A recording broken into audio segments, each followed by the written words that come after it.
des voisins que cette situation arrange, c'est celui qui est à l'ouest là-bas, que vous dites que vous combattez. Et puis, il y a tout le temps pour les diasporas, mais que vous n'y il y a Rio, il y a un avion, il y a des coups de nous, il y a un temps où il y a un va sur les coups de noir, les talons, ou les fous, Amoko Java, peut-être on l'a comme ils sont dans le monde, mais cassez les Niakora. Au moins, lui, il vous garantit ça pour le moment. Il va prendre les parents, les fous. Le Bénin a quel problème pour qu'on fasse un coup d'État au Bénin? Le Bénin a quel problème? Même s'il y a un problème au Bénin, ça se règle en interne avec les politiques. Les militaires n'ont pas à venir s'introduire dans le jeu politique. Le Bénin a connu 11 coups d'État. 11 coups d'État dans son histoire. Aucun coup de ces 11 coups d'État n'a fait avancer le Bénin. Le Bénin a commencé par évoluer après la conférence nationale. Donc, nous,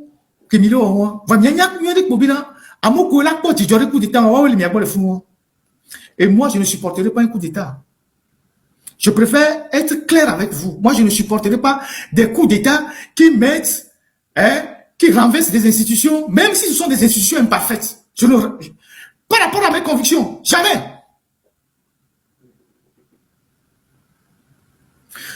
Talon, il fait des erreurs, mais c'est des choses qu'on peut corriger. Ça ne nécessite pas un coup d'État.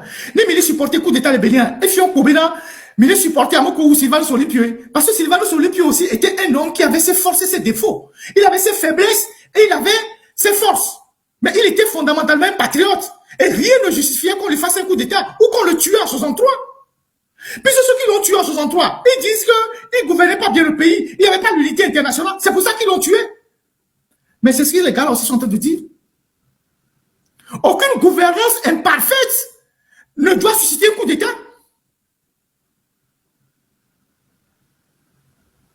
Soit vous êtes sur les principes, ou vous n'avez pas de principes et vous suivez les gens comme les moutons de Panurge. Parce que ça balance à gauche aujourd'hui, on va à gauche.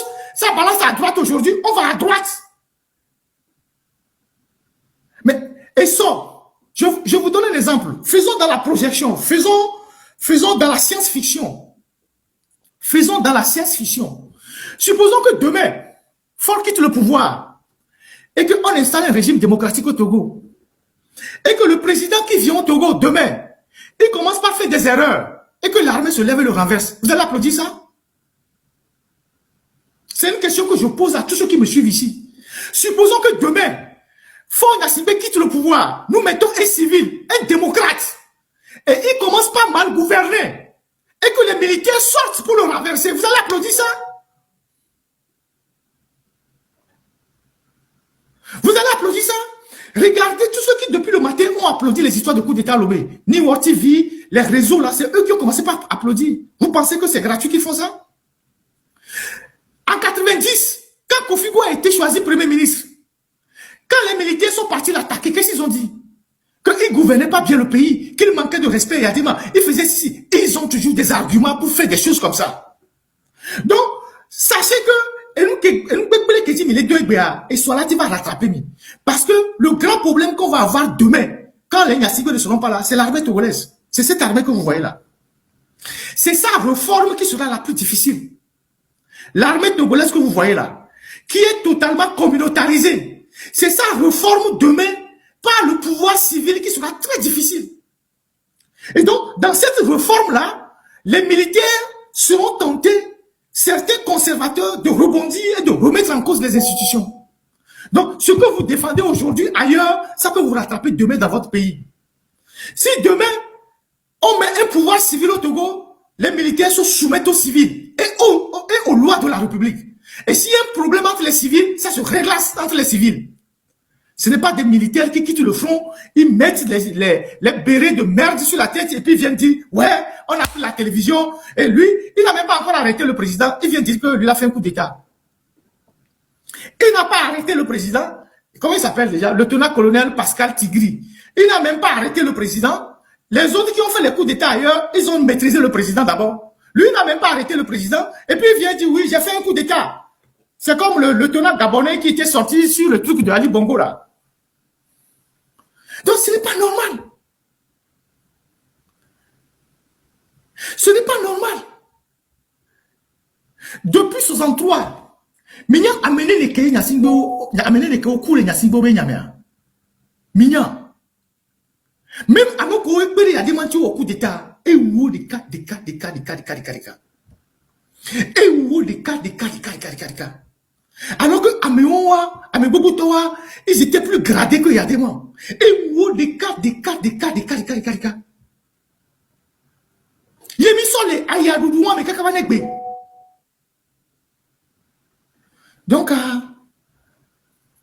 arrêtez de nous dire des choses comme ça.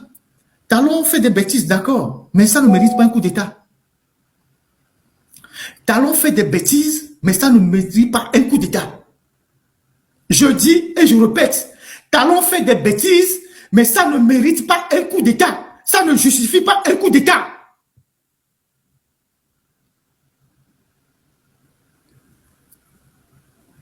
Il fait des bêtises, mais ça ne nécessite pas un coup d'État. Parce qu'un coup d'État, c'est un saut dans le vide. C'est un saut dans l'incertitude. Et la première victime d'un coup d'État, c'est l'armée elle-même. Parce que ceux qui ont pris le dessus vont éliminer ceux qui n'étaient pas d'accord avec eux. Et on tombe dans un cycle de violence infernale. C'est comme ça que ça se passe.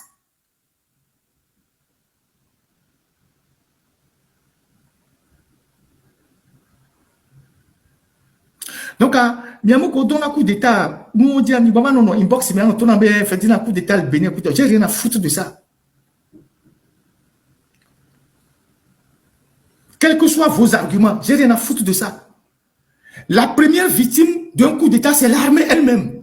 Parce que la faction qui prend le coup d'État élimine la faction qui n'est pas du côté du coup d'État. Et donc, ça saigne. Il y a une purge au fur et à mesure. Et le pays tombe dans l'instabilité. C'est comme ça que ça se passe.